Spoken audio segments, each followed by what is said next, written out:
Managed Trade and Quantitative Restrictions, Issues for Congress. Updated December 14, 2020. Background. Congress plays a prominent role in shaping U.S. trade policy, due in part to trade policy's impact on the overall health of the U.S. economy and specific sectors, the success of U.S. businesses and workers, and Americans' standard of living.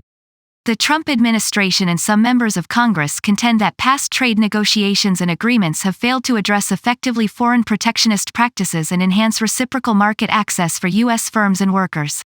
They cite as evidence the disruption of some U.S. industries, difficulties of U.S. firms in penetrating some foreign markets, and large U.S. merchandise trade deficits, even with countries with which the United States has a free trade agreement. They argue that the main goals of U.S. trade policy should be to achieve fair and balanced trade and to place more emphasis on measurable results, for example, increased exports and market share abroad. To some observers, the Trump administration has pursued a managed trade policy that seeks specific or numerical outcomes of trade by using the size of the U.S. economy as leverage.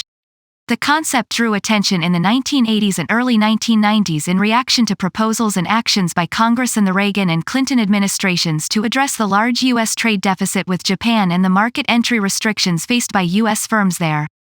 Critics contend that the most recent manifestations of a managed trade approach by the Trump administration are the quotas negotiated in the U.S. Mexico-Canada Agreement on autos through side letter agreements, the quota arrangements that allowed South Korea, Brazil, and Argentina to avoid U.S. tariff increases on steel and aluminum imports stemming from the use of Section 232, and more prominently, the Phase 1 agreement with China, which committed China to increase purchases of U.S. goods and services by no less than $200 billion between 2020 and 2021. Today, proponents of this approach argue, as they did 3 decades ago, that many trading partners are not fulfilling their trade obligations or that current trade rules do not address many barriers and distortive practices.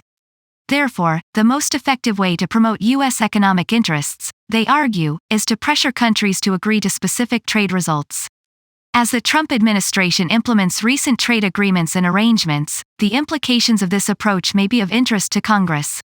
What is managed trade? Generally, managed trade refers to government efforts to achieve measurable results by establishing, through quantitative restrictions (QRs) on trade and other numerical targeted approaches, specific market shares or targets for certain products.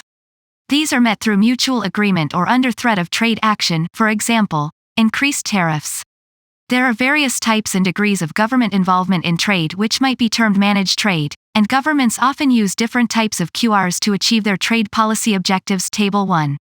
Table 1. Quantitative restrictions on trade. Quantitative restrictions (QRs) on trade in goods are measures that limit the quantity of a product that may be imported or exported. They may be based on the number of units, weight, volume, and value. Major types of QRs include prohibitions, bans on the importation or exportation of a product. Such provisions may be absolute or conditional. Quotas, measures indicating the quantity that may be imported or exported. Quotas can be global or bilateral.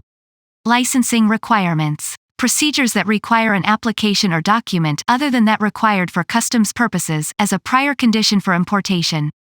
Voluntary Export Restraints (VERs), actions taken by exporting countries involving a self-imposed QR of exports. VERs are taken unilaterally or under the terms of an agreement between 2 or more countries. The Trump administration has stated that, by negotiating quota arrangements on steel and aluminum with South Korea, Brazil, and Argentina, purchasing targets with China, and potentially similar measures with other countries, the United States can ensure that trade with these countries is fair and balanced, and that U.S. imports are reduced to strengthen certain U.S. industries and boost employment. Some members see this approach as a move away from a market-driven, multilateral rules-based system to a unilateral managed approach driven by arbitrary numerical outcomes and targets, one that could lead to increasing trade restrictions, retaliation or replication by other countries, rising prices, lower global economic growth, and erosion of the global trading system. Can managed trade be economically justified? Few, if any, nations completely practice free trade. Some governments intervene more than others in markets by providing subsidies to domestic firms, restricting foreign imports, or promoting exports. U.S. trade policy over time has sought the elimination of these discriminatory or unfair practices through trade agreements and rules setting. Advocates of managed trade policies have called for increased efforts to influence trade flows between the United States and certain trading partners, particularly China, in order to rectify market distortions and create a level trading field for U.S. firms. Such proposals reflect a belief that the current level and composition of trade between countries either provides unequal benefits to the partner or is not at an optimal level for the United States.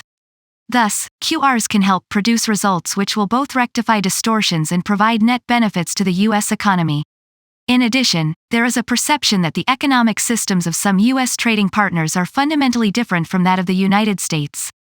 Rather than try to harmonize their trade laws and business practices with those of the United States, some advocates argue that the United States should negotiate agreements that specify results that are roughly consistent with what might be expected under open market conditions. Others also contend that past trade negotiations, which focused on reducing barriers rather than on results, have not yielded the benefits that were promised or expected. They argue that some countries are neither doing enough to stimulate their economies nor removing barriers directly under their control to reduce imbalances in their economic ties with the United States. In this view, using QRs and other policy tools gives the United States leverage to force these countries to change their distortive economic policies, which will ultimately lead to freer and fairer trade. The Phase 1 agreement expands trade, with enforceable commitments by China to increase purchases of U.S. exports by no less than $200 billion over the next 2 years in 4 major areas: manufactured goods, agriculture, energy, and services. The President's 2020 trade policy agenda. Some policymakers have also long perceived growing bilateral U.S. trade deficits as an indication that U.S. trade with other nations is uneven or unfair. They believe that policies that restrict U.S. imports and boost U.S. exports can help decrease the size of the U.S. trade deficit. However, most economists disagree with this assessment, noting instead that the overall U.S. trade deficit is primarily the result of macroeconomic forces, including the low level of U.S. savings relative to total investment. While managing bilateral trade flows may affect bilateral trade imbalances, they have little impact on the overall U.S. trade balance. Bilateral imbalances may also reflect the impact of global supply chains, and such data excludes services trade. Many economists question the ability of the state, rather than market forces, to provide the most efficient allocation of scarce resources, even when attempting to respond to trade-distorting measures by trading partners. They warn that while QRs and similarly trade-distorting policies could raise production in some sectors, for example, steel, they may decrease it in others, for example, autos, leading to net economic losses. In addition, they point to lessons from the limited experience that the United States had managing trade relations with Japan in the 1980s. Autoverse, for example, curtailed imports of Japanese cars, but they also may have helped push car prices upward, which ultimately benefited the Japanese auto industry. Also, the major U.S. automakers still faced strong Japanese competition, since Japanese manufacturers moved some of their production to the United States. Policymakers typically weigh the unintended effects against the main objective of controlling trade flows. The WTO and QRs. While World Trade Organization (WTO) agreements do not explicitly include specific references to manage trade, they include language that limits the ability of members to pursue such an approach to trade policy. For example, the 1994 General Agreement on Tariffs and Trade (GATT) sets out a general prohibition on QRs de jure and de facto, on exports and imports, a core U.S. objective during the Uruguay round. The agreement on safeguards prohibits VERS, stating that members shall not seek, take or maintain any voluntary export restraints, orderly marketing arrangements or any other similar measures on the export or the import side, and requiring that any such existing measure be phased out or brought into compliance with the agreement.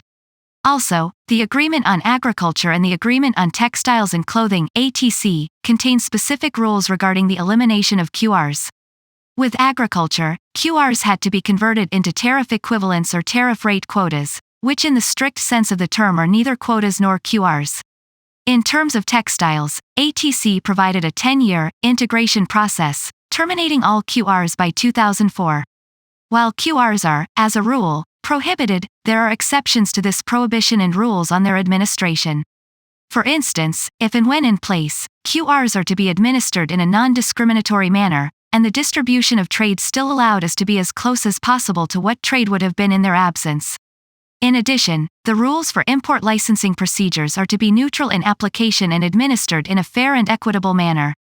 A basic principle of the rules-based multilateral trading system underpinned by the WTO has been that tariffs are the preferred and acceptable form of protection. The reasons for this preference are both economic and practical. Unlike QRs, tariffs are more transparent and verifiable, and their impact on imported products is immediately clear. Also, QRs impose absolute limits on imports, while tariffs do not.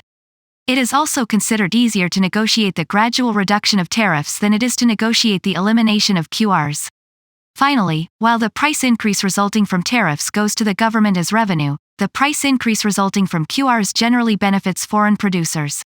Issues for Congress. Whether a managed trade approach will dominate future U.S. trade negotiations remains to be seen. Some members of Congress may welcome the Trump administration's attempts to prod additional U.S. trading partners into negotiating or accepting QRs. Others, however, may see it as an undesirable shift in U.S. trade policy. While increased government intervention on trade flows may not provide long-term net gains to the U.S. economy, as most economists contend, some members may view the nature of U.S. trade concerns with some partners as so unique that managed trade outcomes, particularly through the use of QRs, can be justified in the short term to level the playing field. However, U.S. trading partners may see U.S. actions as beggar-they-neighbor policies that seek to enhance U.S. economic interests over those of other trading partners. In addition, other countries may seek to adopt managed trade policies of their own, increasing protectionism that could undermine U.S. and global economic growth and the rules-based global trading system. Andres B. Schwarzenberg, analyst in international trade and finance.